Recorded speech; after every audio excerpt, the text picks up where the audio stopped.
दोस्तों, अगर आपसे पूछा जाए कि दुनिया का सबसे बड़ा एक्टर कौन है, तो शायद आपके मन में भी किसी बड़े अभिनेता या अभिनेत्री का नाम जरूर आएगा। किसी का चेहरा देखकर उसके दिल का हाल जान पाना बहुत मुश्किल है। रोज की तरह पापा ऑफिस से घर आए और मेरी तरफ मुस्कुराते हुए देखकर बोले, और हीरो क्या हाल है? और मैंने भी मुस्कुराकर ठीक है कह दिया। फिर थोड़ी देर में उनको एक गिलास पानी देकर अपने रूम में चला। कुछ ही देर में मम्मी पापा के रूम से कुछ खुसर फुसर की आवाजें आने लगी, मगर आवाजें इतनी धीमी थी कि मैं कुछ समझ न सका। देखते देखते घड़ी में 9 बज गए और मम्मी बोली, हाथ धो लो, खाना खाना है। मैं, मेरा भाई और मेरे पापा डाइनिंग टेबल पर बैठ गए और खाने का इंतजार करने लगे। आज भी सब कुछ पहले जैसा ही लग रहा था। रोज की तरह हंसी मजाक करते हुए हम सब ने खाना खाया और फिर अपने अपने रूम्स में जाकर सो गए। अगली सुबह रोज की तरह मेरा भाई रेडी होके ब्रेकफास्ट करके अपने कॉलेज चला गया और मैं भी अपने पापा के रेडी होने का वेट करने लगा। थोड़ी देर बाद पापा मेरे पास आके बोले, चल तुझे कॉलेज छोड़ देता हूं। मेरा कॉलेज पापा के ऑफिस के रास्ते में ही पड़ता था, तो वो मुझे रोज कॉलेज छोड़ा करते थे। पापा आज भी रोज की तरह ही दिख रहे थे, मगर कुछ अलग था तो सिर्फ उनके कपड़े।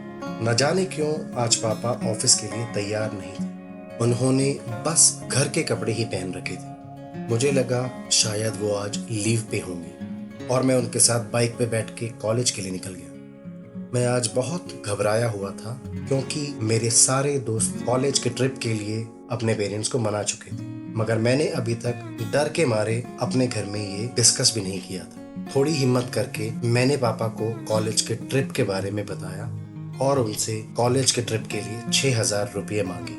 आज पापा बहुत शांत थे, मगर हमेशा की तरह उन्होंने मुझसे ज्यादा सवाल नहीं पूछे और मुस्कुराते हुए बोले, शाम को पैसे ले लेना। जैसा पापा ने प्रॉमिस किया था, शाम को घर जाके मैंने पापा से 6,000 रुपये लिए और अगले दिन अपने कॉलेज में डिपॉजिट करवाए और ठीक 3 दिन बाद कॉलेज के ट्रिप पे अपने दोस्तों के साथ निकल गया। हम सभी दोस्तों ने कॉलेज के ट्रिप में बहुत एंजॉय किया। कॉलेज का ट्रिप खत्म करके जब मैं घर पहुंचा तो बहुत थका हुआ था, इसीलिए मैंने मम्मी से चाय बनाने के लिए कहा। अचानक फिर मुझे पापा की आवाज आई। अब मैं सोच में पड़ गया था क्योंकि इस वक्त तो पापा ऑफिस में हुआ करते थे। मैं फौरन मम्मी के पास गया और बोला, क्या पापा आज ऑफिस नहीं गए हैं?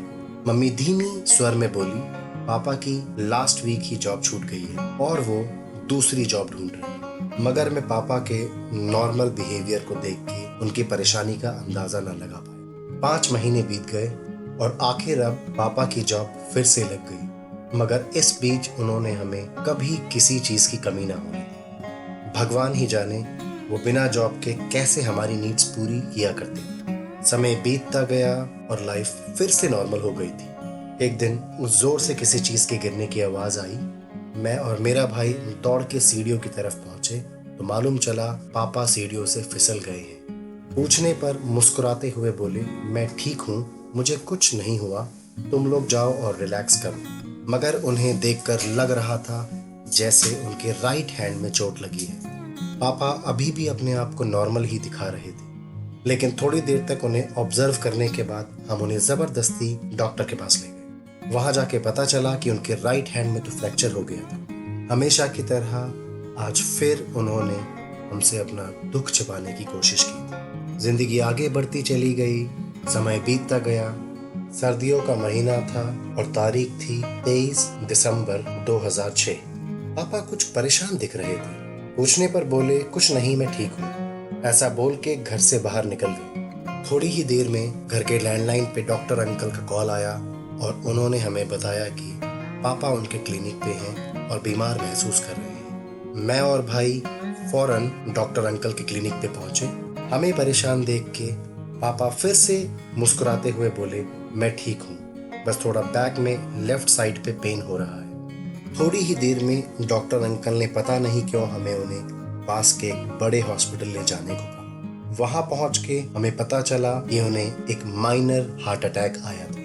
25 दिसंबर का दिन था और हर जगह क्रिसमस सेलिब्रेशन हो रहा था। ठीक सुबह 10 बजे 2 डॉक्टर पापा के रूम से बाहर आए और उन्होंने हमें बताया कि पापा को इकट्ठे 2 हार्ट अटैक आए थे, जिसकी वजह से उनकी मौत हो गई है। वैसे तो 25 दिसंबर को दुनिया क्रिसमस सेलिब्रेट कर रही होती है, लेकिन हमारी फैमिली सेलिब्रेशन करने से ज़्यादा अपने पापा की यादों में डूबी रहती है। दोस्तों, अगर कोई मुझसे पूछे कि दुनिया का सबसे बड़ा एक्टर कौन है, तो मैं बोलूँगा वह मेरे पापा हैं। पापा वो हैं जो हमेशा अपनी परेशानियों को इग्नोर करके अपने परिवार की ज़रूरतों को पूरा करने में लगे रहते हैं। मैं बहुत कॉन्फिडेंस के साथ यह कह सकता हूँ कि दुनिया के ज़्यादातर पापा ऐसे ही होते होंगे। शायद इस सच्ची कहानी को सुन के आपको भी अपने पापा की याद आ जाए।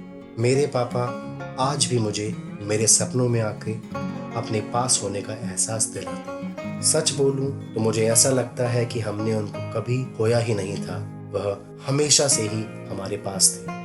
दोस्तों, आशा करता हूँ आपको मेरी आज की कहानी सबसे बड़ा एक्टर पसंद आई होगी। तो मेरे साथ ऐसी ही कहानियों में बने रहने के लिए इस चैनल को सब्सक्राइब करें। तो चलिए मिलते हैं हमारी अगली कहानी में जल्द ही।